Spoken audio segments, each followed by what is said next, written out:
As a high school teacher, summers are my time to breathe. For 9 months of the year, I juggle lesson plans, essays, and a classroom full of teenagers. By July, I'm itching for solitude. This summer, I decided to take a solo hiking trip to Crater Lake National Park. I'd been there a few times before, but this time, I wanted something different, a challenge, a moment to disconnect. The plan was simple. I'd hike towards the Phantom Ship, a small, jagged island jutting out of the lake like some kind of eerie silhouette. It was a popular spot, but during the summer holidays, it was crawling with people, which wasn't what I had in mind. So I made the decision to go off trail, just for a while, to find some quiet. That was my first mistake. It started off great. The sun was high, the weather perfect. I veered off the main path and found a serene patch of forest. It was everything I'd hoped for. No tourists, no noise, just the sound of wind through the trees and the occasional chirp of birds. I hiked for hours, feeling a kind of peace I hadn't felt in months. But as the hours stretched on, I realized I'd gone too far. The dense trees all looked the same, and my phone had no signal. The sun dipped lower, the golden light filtering through the canopy, turning dim and shadowy. I cursed myself for not marking my way. I was lost. With no other choice, I decided to set up camp. I found a small clearing and pitched my tent. The air was still, unnervingly so. I built a small fire, opened a can of meat, and tried to convince myself that everything would be fine in the morning. I'd retrace my steps, find the trail, and laugh about this whole thing. But as night fell, the forest took on a different character. The silence became oppressive, the kind that presses against your eardrums. Every crack of a branch or rustle of leaves felt amplified. By 2:30 a.m., I was wide awake, staring at the flickering shadows cast by the dying embers of my fire. Then I heard it. Footsteps, slow, deliberate, and unmistakably human. At first, I thought maybe another hiker had wandered off trail and found my camp. "Hello?" I called out, my voice shaky. No response. The footsteps stopped. I grabbed my flashlight, stepped out of the tent, and scanned the woods. The beam of light cut through the darkness, illuminating nothing but trees and undergrowth. I tried to convince myself it was an animal, maybe a deer or a raccoon, but deep down, I knew it wasn't. The footsteps were too heavy, too rhythmic. Still, I told myself I was imagining things and crawled back into the tent. 15 minutes later, the noises started again. This time, it wasn't just footsteps. There were other sounds. Low, guttural noises, almost like a growl, but not quite. It sounded wrong, like someone trying to imitate an animal and failing. I grabbed my flashlight again and stepped outside. That's when I saw it. In the distance, maybe 20 feet away, was a figure. It stood just beyond the reach of my flashlight, its outline barely visible. It was tall, unnaturally so, with elongated limbs. But what froze me in place was its face, or rather, its lack of one. Its features were indistinct, almost human, but not quite right. It didn't move, didn't make a sound. It just stood there, staring at me with an intensity that felt like it was boring into my soul. I couldn't look away. My breath hitched, my heart pounding so hard I thought it might burst.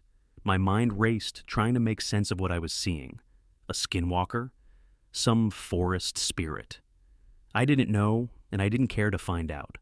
I don't know how long we stood there, locked in that horrible silent standoff. It might have been seconds, but it felt like hours. Then, something inside me snapped. I bolted. I didn't care about my tent, my supplies, or the fire still burning.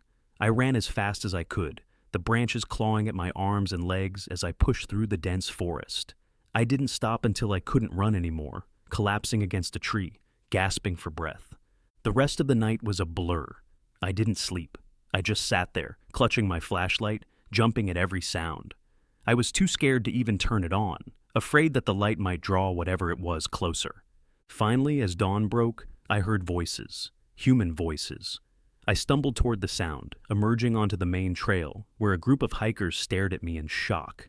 I must have looked insane, dirty, scratched up, my eyes wide with terror.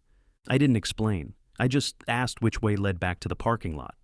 When I finally reached my truck, I didn't even take a moment to rest. I started the engine and drove, putting as much distance between me and that forest as possible.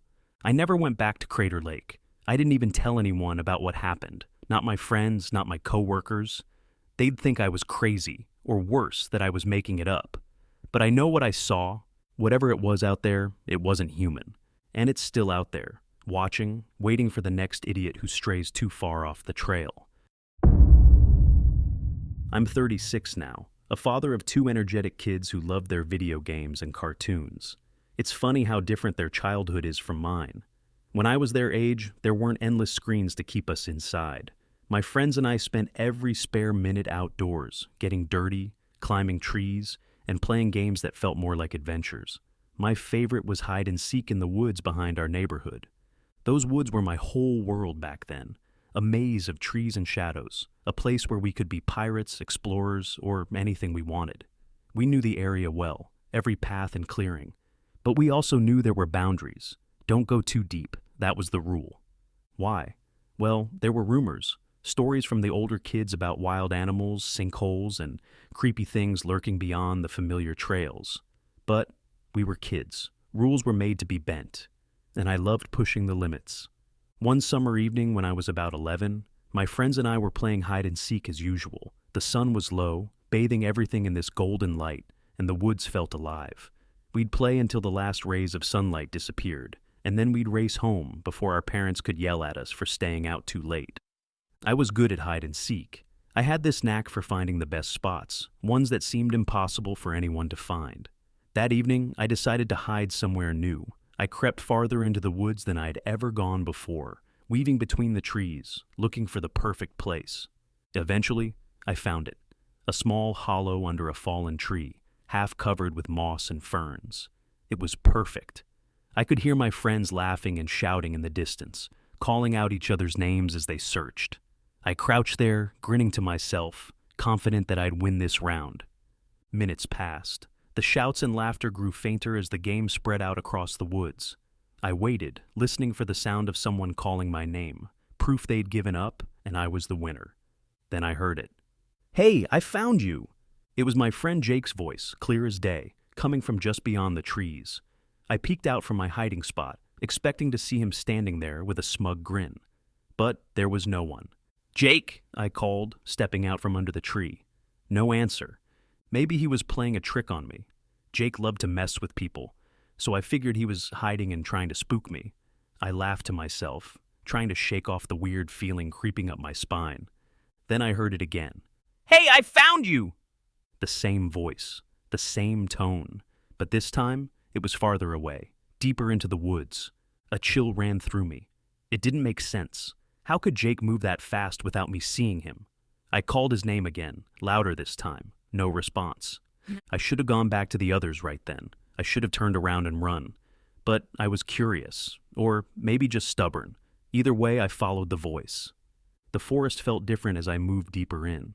The air was colder, the shadows darker. The trees seemed older, taller, and more tightly packed. My gut told me something was wrong, but I kept going, my heart pounding in my chest. "Hey, I found you!" The voice came again, now even farther away. It wasn't playful anymore. It sounded off, like it was trying too hard to sound like Jake. That's when I realized I couldn't hear my friends anymore. Their laughter and shouts were gone, swallowed by the eerie silence of the deeper woods. I was alone. Panic set in. I turned around ready to head back the way I'd come. But I'd gone too far, twisting and turning between the trees without paying attention. I had no idea which way led home. "Hey, I found you!" This time, the voice came from behind me. I froze. My whole body was screaming at me to run, but I couldn't move. Slowly I turned, my heart hammering in my chest. And that's when I saw it. In the distance, just barely visible through the trees, was a figure. It looked human, kind of. But there was something wrong about it. Its limbs were too long, its posture too stiff. It just stood there, staring at me. I couldn't see its face clearly, but I didn't need to.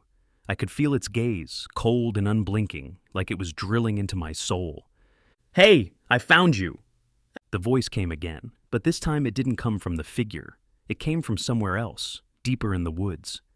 That was it. I ran. I didn't care where I was going. I just ran as fast as I could, crashing through the undergrowth, branches slapping against my face and arms. I could hear something behind me, footsteps, heavy and deliberate, like it wanted me to know it was following. I don't know how long I ran. It felt like hours, but it was probably only minutes. Eventually, I burst out of the woods and into my backyard, gasping for air, my clothes torn and dirty. My mom was on the porch, yelling at me for being late, but I couldn't explain. I just ran inside, locked the door, and didn't leave my room for the rest of the night.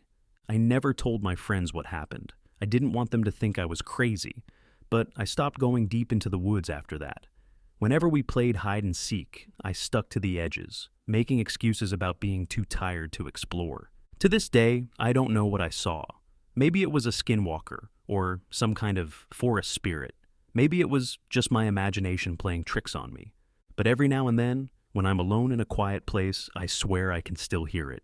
"Hey, I found you.